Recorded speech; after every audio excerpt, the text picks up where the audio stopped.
বাকি আমি কাউকে ছোট করছি না, সিনেমা হলের প্রতিনিধি হিসাবে যারা কাজ করছে তারাই আমাদের সিনেমা হলের মালিকের সাথে এবং চলচ্চিত্রের মানুষজনদের সাথে একটা সেতু বন্ধ হিসাবে কাজ করবে, তাদের ভূমিকা অপরিসীম, এখানে কোনো রকম কোনো ইয়া নেই। কিন্তু ঘটনাটা হচ্ছে আমরা বহু সমস্যা নিয়ে আলোচনা করি যে আমরা এই সমস্যায় আছি, ওই সমস্যায় আছি। আমি তো ভাই দেখি না কোনো সমস্যায় আছে। কোথায় আজকে তারা কোথায়? এইভাবে যদি আপনারা না আসেন তাহলে সমিতির কর্মকর্তা যারা আছে তারা উৎসাহিত হতে পারবে না। আমি যে কোনো ভাবে হোক এই সমিতির বিভিন্ন কর্মকাণ্ডের সাথে জড়িত হই। সমিতির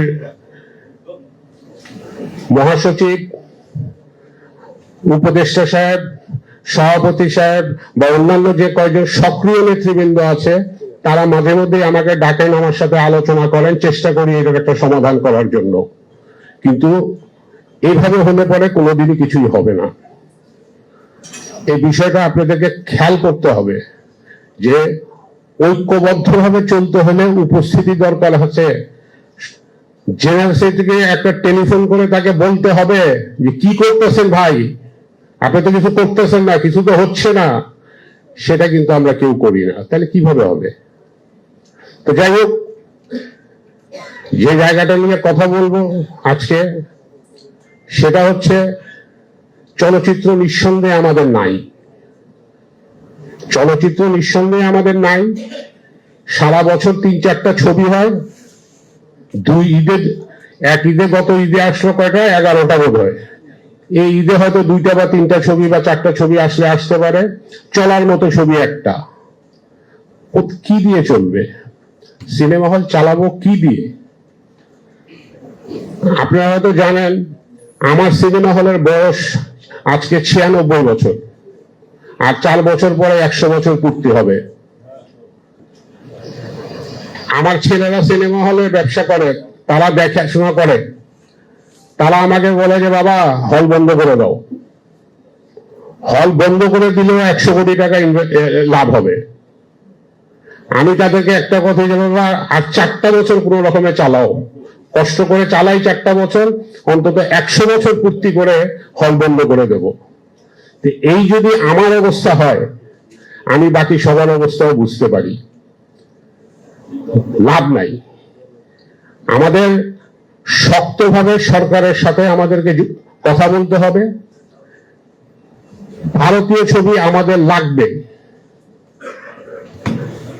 সরকার একটা নীতিমালা তৈরি করে দেখ যে বছরে 8টা, বছরে 10টা ছবি আসবে, সেভাবে ছবিগুলো হলে চলবে। এখন আমি বাধ্য হচ্ছি এই শব্দটা ব্যবহার করতে। ইন্ডিয়ান সিনেমা আনতে হলে আমাদেরকে সকল 19 সংগঠন বলে একটি সংগঠন আছে, সেই সংগঠনের দ্বারস্থ হতে হয়। তারা নেতৃত্বে যারা আছেন তারা তাদের খেয়াল খুশি মতো সবকিছু করে যাচ্ছেন। এই ছবিকে দিচ্ছেন, এই ছবিকে দিচ্ছেন না, এটা সঠিকভাবে আমদানি হয় নাই, বিভিন্ন রকমের উপায় তারা অবলম্বন করেন। গত ফেব্রুয়ারি মাসের কথা আমি বলি, একটি ছবি আসছিল গত ফেব্রুয়ারি মাসে, কিন্তু দুর্ভাগ্যজনকভাবে সেই ছবিটা মুক্তি পায়নি। আমাদের অধিকাংশ হল মালিকের আমার জানা মতো সবার কিছু না কিছু টাকা সেই ছবির মধ্যে আটকে আছে। সেই ছবির ইম্পোর্টার যারা, পরিবেশক যারা, তারা দেনার মধ্যে পড়ে আছেন। ছবিটা কেন রিলিজ হয়নি? ছবিটা রিলিজ হয়নি যে ফেব্রুয়ারি মাসটা কি ভাষার মাস, শোকের মাস, এই জন্য ছবিটা রিলিজ হয়নি। যখন যেদিন সিদ্ধান্ত হয়, সিদ্ধান্ত হওয়ার পরে তার একদিন পরে আমি এফডিসিতে যাই, গিয়ে আমি 19 সংগঠনের 2টা নেতাকে পাই। তাদেরকে জিজ্ঞেস করলাম যে ভাই আপনারা কোন ক্রাইটেরিয়ার মাধ্যমে এই ছবিটাকে পারমিশন দিলেন না? যে ভাষার মাস বলে আপনারা দিবেন না, সেটা তো নাই। 19 সংগঠন হিসাবে আপনারা যে সরকারের কাছে যে প্রতিবেদন দিয়েছেন বা যে আবেদন করেছেন, সেখানে আপনারা বলেছেন 2 বছরের জন্য 18টি ছবি, প্রথম বছর 10টি ছবি, তারপরের বছর 8টি ছবি। এই 18টা ছবি আসবে, পরবর্তীতে ভাবা যাবে কি হয় না হয়। এবং সেখানে একটা শর্ত দেওয়া ছিল, সেটা হচ্ছে 2 ঈদ এবং পূজা, এই 3টা সব উৎসবে আমরা ভারতের ছবি চালাতে পারবো না। কোথায় সেখানে বলা আছে আপনার এই ভাষার মাসে ছবি দেওয়া যাবে না? তো তিনি কোনো উত্তর আমাকে দিতে পারেন নাই। আমাকে শুধু বলল, ভাই আমরা আবেগের কারণে দিইনি। আপনার আবেগ, বাকি সবাই এতগুলা মানুষের মৃত্যু হয়ে যাচ্ছে, আপনি আপনার আবেগ নিয়ে আছেন। আসলে ঘটনা কি জানেন, আমি যেমন সিনেমা হলের মালিক, আবার একটা সময় কিন্তু আমি চলচ্চিত্রের সাথে জড়িত ছিলাম। চলচ্চিত্র যদিও আজকে প্রায় 15-20 বছর হয়ে গেছে আমি ছবি তৈরি করি না, কিন্তু ফিল্মেও কিন্তু আমার কেরিয়ার আজকে প্রায় 44 বছর। দেখেছি বিভিন্ন সময় নেতৃত্বও দেখেছি, কোন ধরনের মানুষগুলো নেতৃত্ব দিয়েছে চলচ্চিত্র, নিজেও নেতৃত্ব দিয়েছি। আজকে যারা নেতৃত্বে আছেন চলচ্চিত্রে, আমি বিশ্বাস করি তাদের কোনো যোগ্যতা নাই, আর যোগ্যতা থাকলেও তাদের প্রতি কোনো দরদ নাই।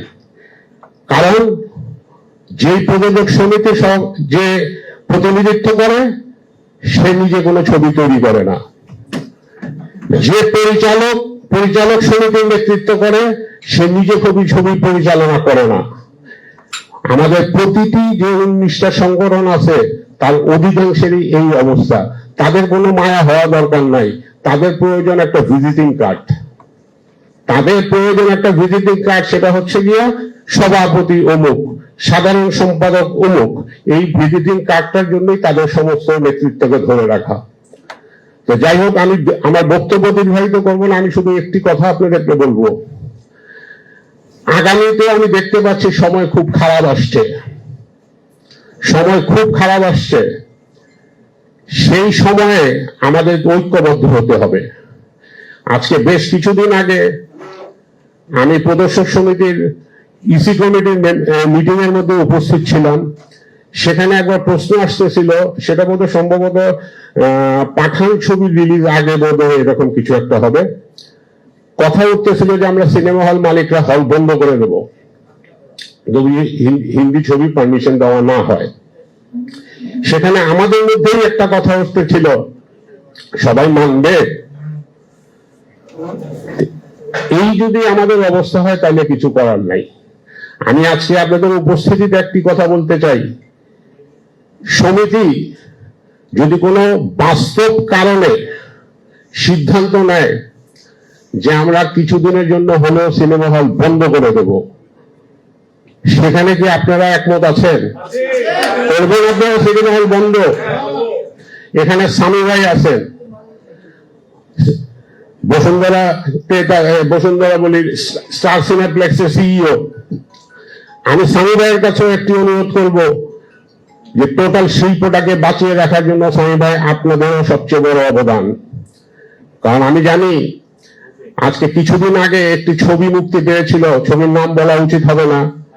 সেখানে সেই ছবিটি আনুমানিক 3,25,00,000 টাকা ব্যবসা করেছিল, যার 2,35,00,000 টাকা হচ্ছে সিনেপ্লেক্সের শেয়ার।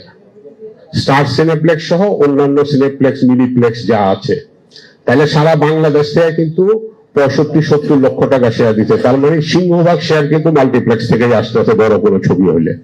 তো এখানে এই জন্যই আমি কথাটা উত্থাপন করলাম যে স্বামী ভাইয়ের একটা বড় ভূমিকা আছে এইখানে আমাদের সঙ্গ দেওয়া।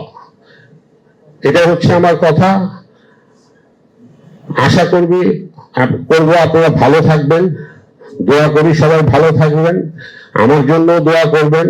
ভাই খুব খারাপ অবস্থায় আছি, এক কথায় একটি কথাই বলবো, খুবই খারাপ অবস্থায় আছি।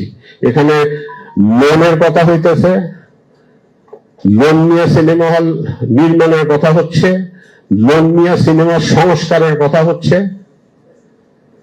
আমাকে ওই হামজা আমার সম্পর্কে আমার মামু হয়, আমি তারে বলতেছিলাম, আম্মা আল্লাহর দোহাই নিয়েন না, আল্লাহর দোহাই নিয়েন না, ঘুমটাকে নষ্ট করেন না, যেটা আমি উপলব্ধি করতেছি। যাই হোক, আপনার সকলকে ধন্যবাদ।